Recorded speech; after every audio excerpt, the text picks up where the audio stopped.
تو آپ کو مدد نہیں ملتی۔ ضرورت کے وقت آپ کو دیکھو، انسان کو ایک دوسرے کی مدد کی ضرورت ہے، اس لیے بولتے ہیں نا انسان کو سماجی جانور کہا جاتا ہے کہ بھئی انسان جو ہے اکیلا نہیں رہ سکتا، تو انسان کو ایک دوسرے کی مدد کی ضرورت رہتی ہے۔ تو اگر آپ معاشرے سے کٹ کے رہیں گے تو آپ کو کیا ہوتی ہے، ضرورت کے وقت کیا ہوتی ہے، مدد نہیں ملتی، ٹھیک ہے۔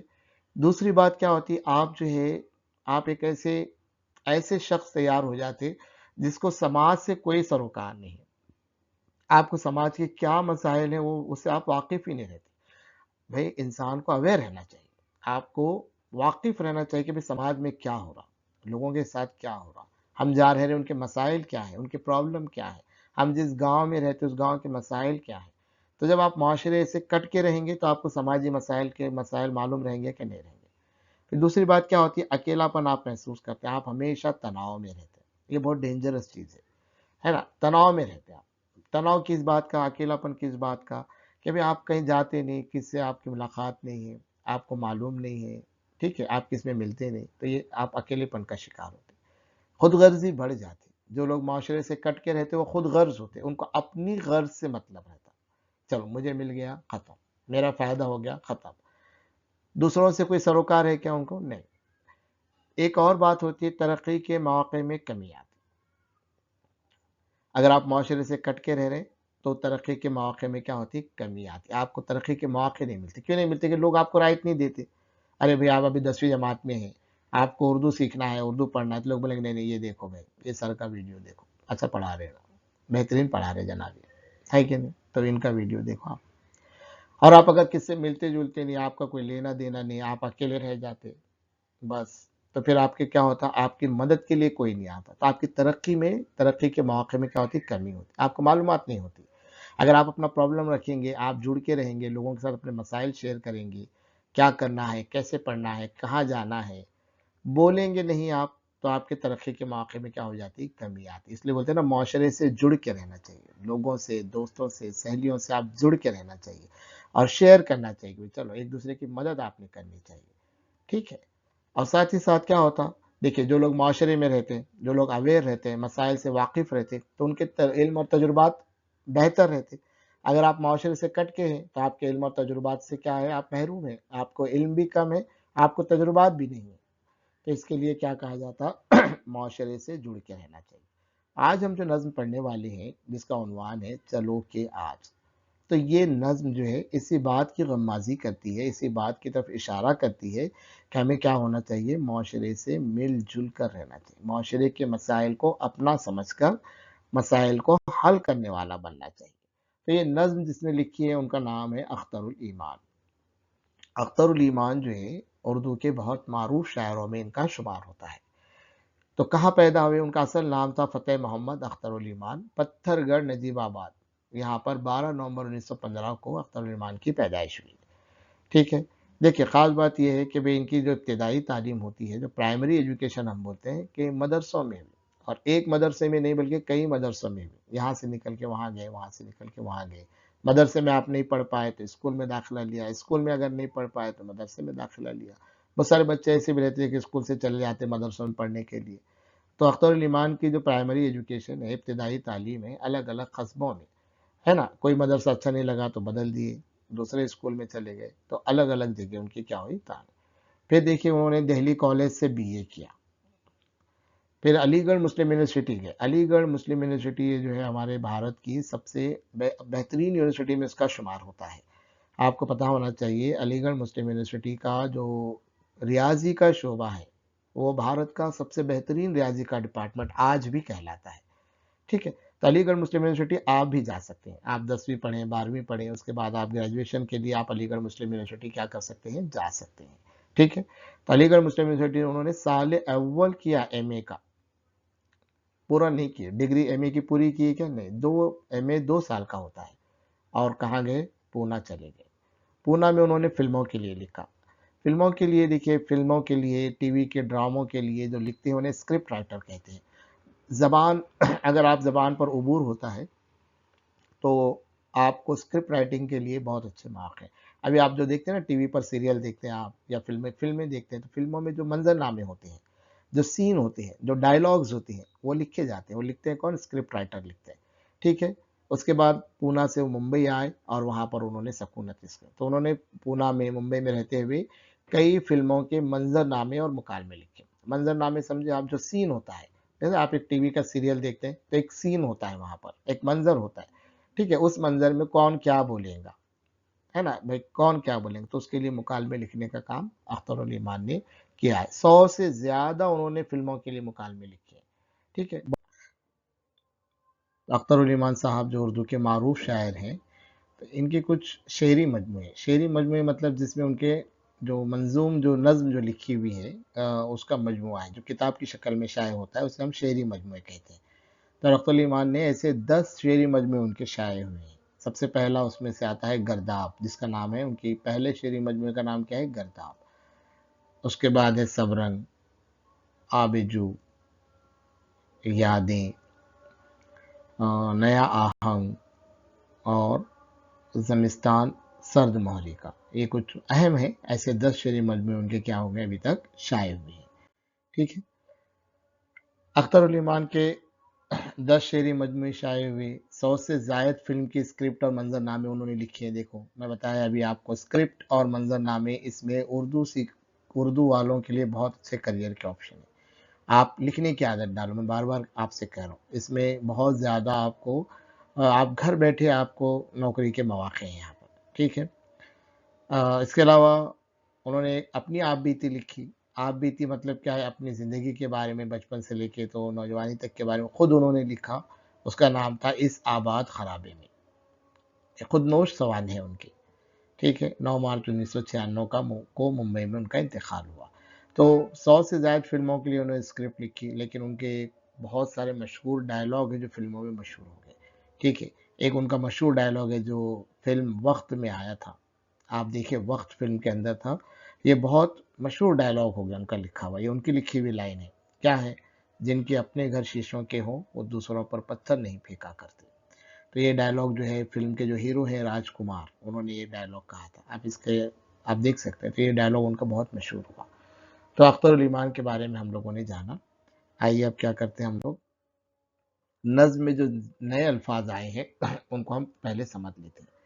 کچھ نئے الفاظ ہیں، آپ پڑھ لیجئے، اس کی فہرست بنا لیجئے، ہے نا۔ ستم دیدہ، ستم دیدہ کسے کہتے ہیں، ستم کہتے ہیں مصیبت کو، تو جس پر مصیبت آتی ہے وہ ستم دیدہ ہو جاتے ہیں، مطلب کیا، مصیبت زدہ۔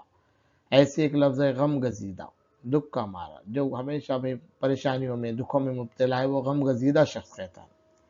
زخم ہائے دل، مطلب کیا ہے، دل کے زخم۔ شمار کرنا، گننا، کوئی چیز کی گنتی کرنے کیا کہتے ہیں ہم، شمار کرنا کہتے ہیں، ٹھیک ہے۔ نہاد، بنیاد، ہے نا، نہاد چمن، یہ لفظ آیا ہوا ہے آپ کی، دیکھیے نظم کے اندر، ابھی ہم پڑھیں گے تو دیکھیں گے ہم، نہاد چمن یعنی کسی چیز کی بنیاد رکھنا، چمن کی بنیاد رکھنا، ٹھیک ہے۔ سرے دار، سرے دار، سرے دار یعنی سولی پر چڑھنا، ہے نا، موت کے لیے جب سرے دار چڑھ جائے، مطلب ہے کوئی چیز بدلنا ہے، سزا پا رہے، سرے دار چڑھ جا رہے، ٹھیک ہے۔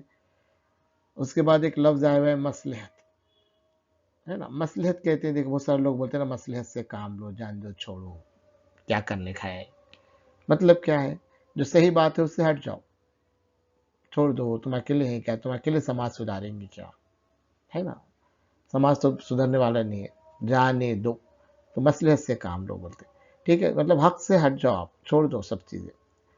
جشن بہارا کس کو کہیں گے، خوشی منانے کو کہیں گے، ٹھیک ہے۔ نظم میں ایک لفظ آئے یار، دوستوں کو کہتے ہیں۔ لہو یعنی کیا، خون۔ عارض، عارض گال کہتے ہیں، چہرے کے جو ہمارے جو گال ہیں دو، وہ عارض کہلاتے ہیں۔ رسم وفا، وعدہ پورا کرنا، ٹھیک ہے۔ ان الفاظ کو آپ تھوڑا سمجھ لیجئے۔ من چلے لوگ، لوگوں کی الگ الگ قسمیں ہوتی ہیں، کچھ من چلے لوگ ہوتے ہیں، آزاد خیال لوگ ہوتے ہیں، یعنی ان کے اپنے خیالات ہوتے ہیں، کسی کو فالو نہیں کریں گے، بلکہ اپنا ویژن رکھیں گے، اپنا مشن رکھیں گے، ہے نا، اپنا مشن رکھیں گے، پازیٹیو رہیں گے، وہ من چلے لوگ کہلاتے ہیں، ٹھیک ہے۔ شیار، شیار یعنی طریقہ، ہے نا، اچھا شیار اختیار کرو، اچھا طریقہ اختیار کرو، ٹھیک ہے، اس طریقے سے۔ خار، کانٹا، جو پھولوں کے ساتھ، گلابوں کے ساتھ خار بھی ہوتے ہیں، کیا ہوتے ہیں، کانٹے بھی ہوتے ہیں۔ یہ کچھ نئے الفاظ تھے۔ چلیے اب نظم پڑھتے ہیں ہم لوگ۔ نظم بہت اچھی ہے، آپ میرے ساتھ ساتھ پڑھیں گے، میں ایک مصرع پڑھوں گا، رکوں گا، آپ لوگ میرے ساتھ ایک مصرع پڑھیں گے۔ کوئی جو رہتا ہے رہنے دو مصلحت کا شکار، کوئی جو رہتا ہے رہنے دو مصلحت کا شکار، چلو کہ جشن بہارا منائیں گے سب یار۔ کوئی جو رہتا ہے رہنے دو مصلحت کا شکار، چلو کہ جشن بہارا منائیں گے سب یار۔ چلو نکھاریں گے اپنے لہو سے عارض گل، چلو نکھاریں گے اپنے لہو سے عارض گل، یہی ہے رسم وفا اور منچلوں کا شیار۔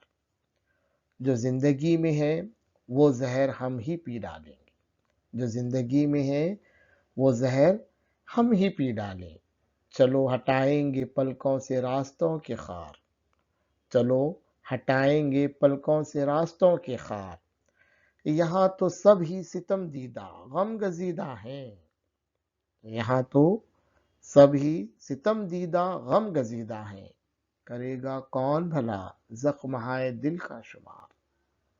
چلو کہ آج رکھی جائے گی نہاد چمن، چلو کہ آج رکھی جائے گی نہاد چمن، چلو کہ آج بہت دوست آئیں گے سرے دار، چلو کہ آج بہت دوست آئیں گے سرے دار۔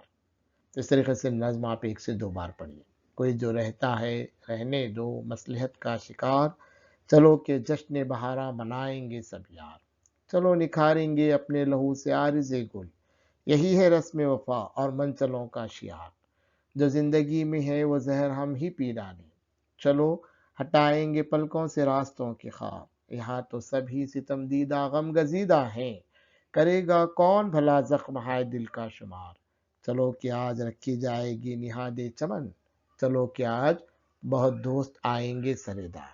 ٹھیک ہے، چلیے ہم نظم کو کیا کرتے ہیں سمجھتے ہیں۔ پہلا شعر ہے، دیکھیے پہلے شعر میں کہہ رہے کوئی جو رہتا ہے رہنے دو مصلحت کا شکار، چلو کہ جشن بہارا منائیں گے سب یار۔ اب اس شعر کے اندر شاعر کیا کہہ رہے ہیں کہ بھی مصلحت کا شکار، کچھ لوگ کیا رہتے ہیں مصلحت کا شکار رہتے ہیں، خوف سے ڈر سے کیا کر رہے ہیں۔ جیسے ہم نے دیکھا کہ معاشرے میں اگر کوئی تبدیلی لانا ہے، کوئی کچھ کرنا ہے تو لوگ کو خوف ہوتا ہے، ڈر ہوتا ہے، ایسا کرے تو ایسا ہو جائے گا، یوں کرے تو تیوں ہو جائے گا، چھوڑو میں کیوں کروں، وائی شوڈ آئی۔ تو ایسے لوگ رہتے ہیں تو ان کو چھوڑ دو، چلو کہ جشن بہارا منائیں گے سب یار، چلو ہم لوگ کام کریں گے، ہم لوگ خوشیاں منائیں گے، ہم لوگ سب مل کے کام کریں گے، ہم لوگ مصیبتوں کو تکلیفوں کیا کریں گے لوگوں کے دور کریں گے۔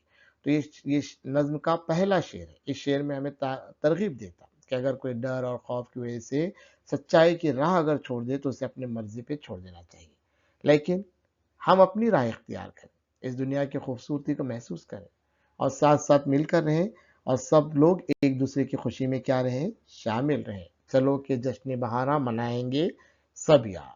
ٹھیک ہے، اگلے شعر پہ پڑھ، یہ بہت اہم شعر ہے، دیکھیے چلو نکھاریں گے اپنے لہو سے عارض گل، یہی ہے رسم وفا اور منچلوں کا شکار۔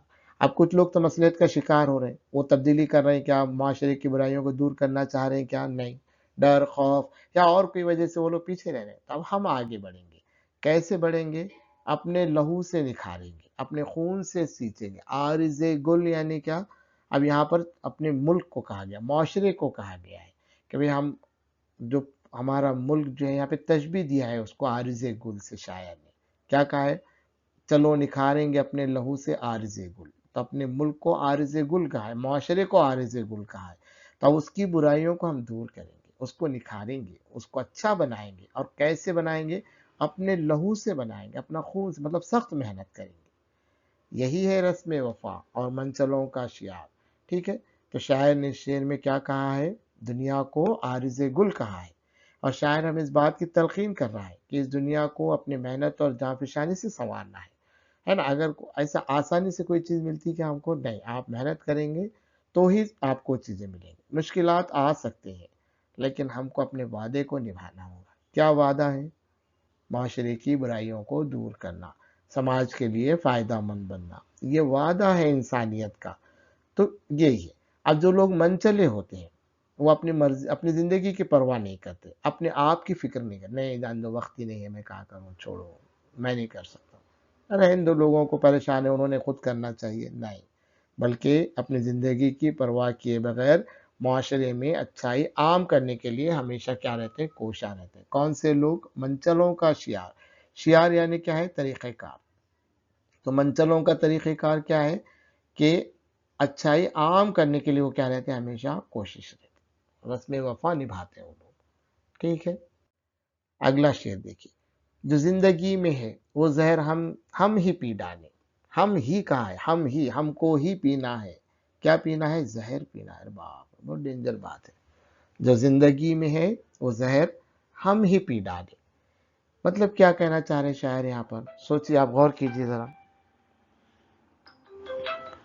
شاعر کا کیا کہنا ہے کہ بھئی جو بھی مشکلات ہیں، زہر کس کو کہا ہے شاعر؟ یعنی دنیا کی مصیبتوں کو کہا ہے۔ اگر آپ اچھا کام کرنا چاہتے ہیں تو آپ کی راہ میں مصیبتیں اور پریشانیاں آتی ہی ہیں، ہمیں ان پریشانیوں کا کیا کرنا پڑے گا؟ سامنا کرنا پڑے گا۔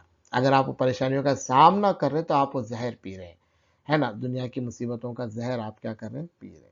ٹھیک ہے، اب معاشرے کی اصلاح بھی کرنی ہوتی ہے، تب شاعر نے یہاں پر اس کا طریقہ کار بھی بتایا ہے۔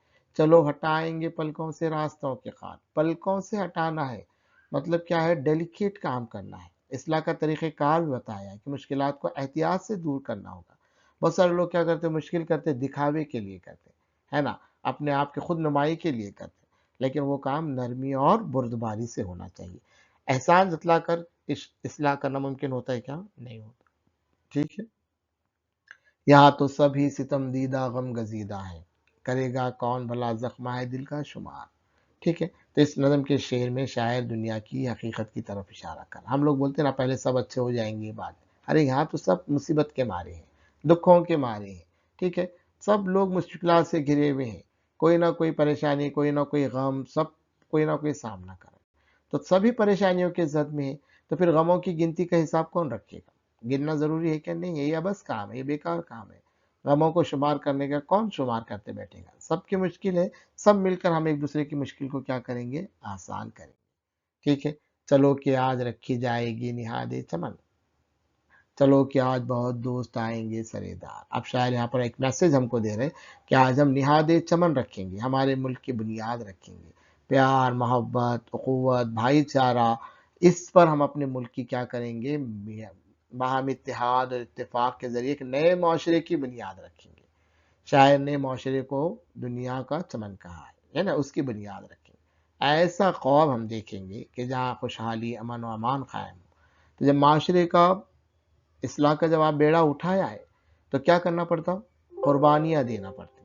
چلو کہ آج بہت دوست آئیں گے سرے دار، کیا دینا پڑتی؟ قربانی دینا پڑتی، جس میں کچھ لوگوں کو اپنی جان بھی دینا پڑیں گی، اپنا وقت دینا پڑے گا، اپنا مال دینا پڑے گا۔ تو شاعر کا کہنا وہی ہے کہ بہت دوست آئیں گے سرے دار، بہت سارے لوگوں کو سولی پر بھی پیش ہونا پڑے گا، موت سے نہیں ڈرتے ہوئے اپنے آپ کو کیا کرنا پڑے گا؟ معاشرے کی اصلاح کے لیے کام کرنا پڑے گا۔ ٹھیک ہے، تو آج کے اس ویڈیو میں ہم نے نظم کو سمجھا، نئے الفاظ کو سمجھا اور نظم کے اشعار کی تشریح کو سمجھا۔ اگلے ویڈیو میں ہم لوگ مشق سرگرمیوں پر کیا کریں گے؟ بات کریں گے۔ ٹھیک ہے، بہت بہت شکریہ۔